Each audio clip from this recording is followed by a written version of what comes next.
Hello everyone, good morning and welcome to our another mini blog.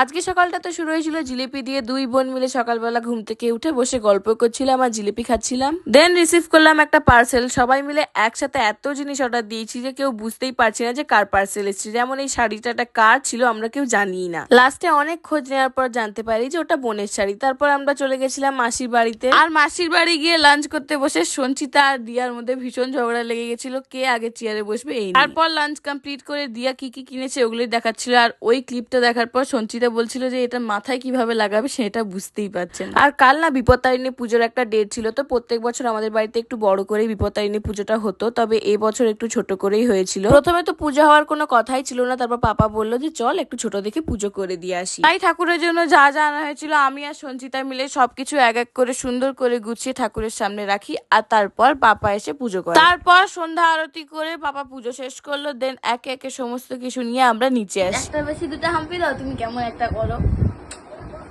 একটু গলায় জড়ি ধরবো কি, তোমাকে একটু পরে টেলবো কি তুমি। আর হ্যাঁ, এত যে আদর যত্ন দেখছো সমস্ত কিছুটাই কিন্তু একটা কিন্ডার জয়ের জন্য। যাই হোক, তারপরে আমরা সবাই মিলে গিয়েছিলাম একটু মেলাতে।